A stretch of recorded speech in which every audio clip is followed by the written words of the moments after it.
कदम होगा। शुक्रिया। चलिए अब अगली खबर का रुख करते हैं। दुनिया भर में हिंदुओं पर हमले की घटनाएं तेजी से बढ़ती जा रही हैं। नफरत के मामले में भी लगातार इजाफा देखा जा रहा है। अमेरिकी संस्था नेटवर्क कैनेडियन रिसर्च इंस्टीट्यूट की रिसर्च में खुलासा हुआ कि हिंदुओं के खिलाफ नफरत और हिंसा के केसेस 1000% बढ़ गए। अमेरिकी संस्था नेटवर्क कैनेडियन रिसर्च इंस्टीट्यूट के सह संस्थापक जोएल फिनकेलस्टाइन ने कहा है कि हिंदू विरोधी मीम्स नफरत और हिंसा के एजेंडा बनाए जा रहे हैं। दुनिया भर में हमलों और नफरत का माहौल बनाने में श्वेत और कट्टरपंथी इस्लामिक शामिल हैं। दरअसल पिछले 5 साल के दौरान हिंदुओं पर हमलों की घटनाओं में तेजी देखी गई है। फिनकेलस्टाइन के मुताबिक अमेरिका, कनाडा, ऑस्ट्रेलिया जैसे बड़े देशों में हिंदुओं पर हिंसा बढ़ी है। हिंदू फोबिया को एक साजिश के तहत बढ़ाया जा रहा है। कनाडा में रहने वाले भारतीयों के लिए भारतीय विदेश मंत्रालय ने अब एक एडवाइजरी जारी की है। ये एडवाइजरी कनाडा में भारतीयों के खिलाफ बढ़ रहे हेट क्राइम को लेकर के जारी की गई है।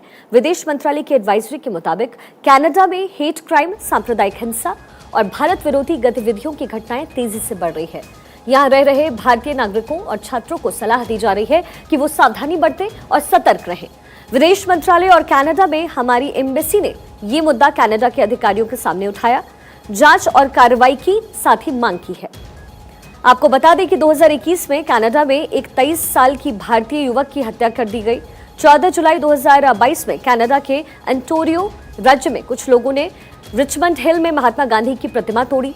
15 सितंबर 2022 को कनाडा के टोरंटो में स्वामी नारायण मंदिर में तोड़फोड़ की वारदात हुई। इसके बाद 15 जनवरी 2022 को हनुमान मंदिर में तोड़फोड़ की गई। 25 जनवरी को इसी शहर में देवी दुर्गा के मंदिर को तोड़ा गया।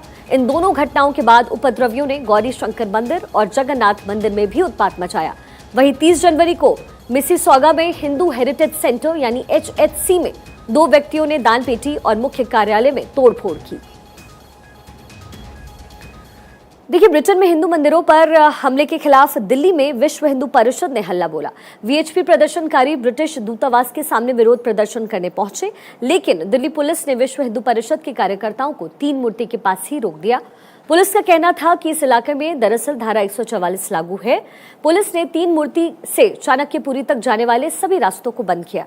आपको जानकारी दे दें कि विश्व हिंदू परिषद ने ब्रिटेन के मंदिरों पर हुए हमले के विरोध में ब्रिटेन की प्रधानमंत्री लूज ट्रीज को भी पत्र लिखा है, जिसमें हिंदुओं को अपमानित करने का मुद्दा उठाया और ऐसे लोगों के खिलाफ सख्त कार्रवाई की मांग की। दरअसल ब्रिटेन में इस विवाद की शुरुआत 28 अगस्त को हुए भारत और पाकिस्तान के मैच के साथ हुई।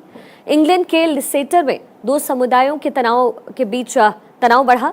उग्रवादियों की भीड़ ने एक शिव मंदिर पर हमला करते हुए तोड़फोड़ की और मंदिर के ऊपर लगे भगवा झंडे को भी नीचे गिरा दिया। और इसी मुद्दे पर वीएचपी के कार्यकारी अध्यक्ष आलोक कुमार से खास बातचीत की हमारे संवाददाता कन्हैया कुमार ने। आपको सुनवाते हैं। हमारे साथ इस समय कार्यवाहक अध्यक्ष आलोक जी हैं। विश्व हिंदू परिषद ने आज यहाँ पे प्रदर्शन किया, क्या पूरा मुद्दा है, किस तरीके से आपने ज्ञापन दिया, किससे आपने बात की?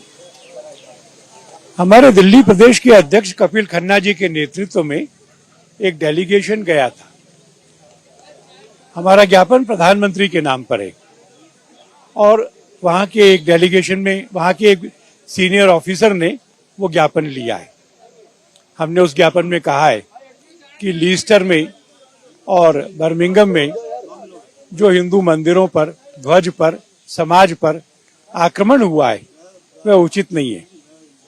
वह एक पक्षीय था, हिंदू ही घायल हुए हैं और इसलिए लोकतंत्रीय सरकार से हम कानून और व्यवस्था के पक्ष में कार्रवाई की अपेक्षा करते थे।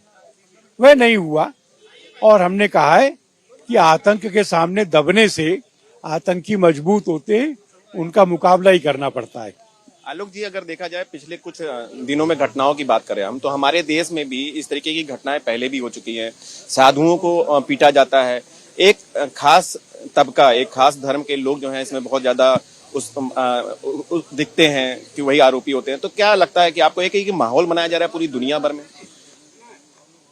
यूरोप के भी बहुत सारे देशों में जो प्रवासी एक धर्म के गए हैं वो वहां दबाव खड़ा करते हैं, वो वहां समस्याएं पैदा कर रहे हैं। इसका मूल उस विचारधारा में है जो दुनिया को 2 हिस्सों में बांटती है, मुसलमान और बाकी, और उन बाकियों को शत्रु मानती है, उन पर हमले करने को उचित मानती है धार्मिक कर्तव्य मानती है। इस्लाम का जो सेक्शन इसमें विश्वास करता है उससे विश्व शांति को खतरा हो रहा है और इस खतरे को पहचान कर मानवता की रक्षा के लिए सबने इकट्ठा होना होगा। कैमरामैन लोकेंद्र के साथ कन्हैया शुक्ला, भारत 24 दिल्ली। और अब इस वक्त की एक बड़ी खबर आ रही है, एक ब्रेकिंग न्यूज आ रही है उत्तराखंड से। अंकिता का पोस्टमार्टम पूरा हो गया है। अंकिता के शव को अब घर पर लेकर जाया जा रहा है। ऋषिकेश एम्स के बाहर लोगों ने जोरदार हंगामा किया। लोगों को शांत करने में इस वक्त पुलिस जुटी हुई है और अब अंकिता का शव अब से कुछ ही देर बाद उनके घर पहुंच जाएगा। आज सुबह ही नहर से अंकिता का शव मिला है। तस्वीरें आपके सामने ऋषिकेश से, जहां अंकिता के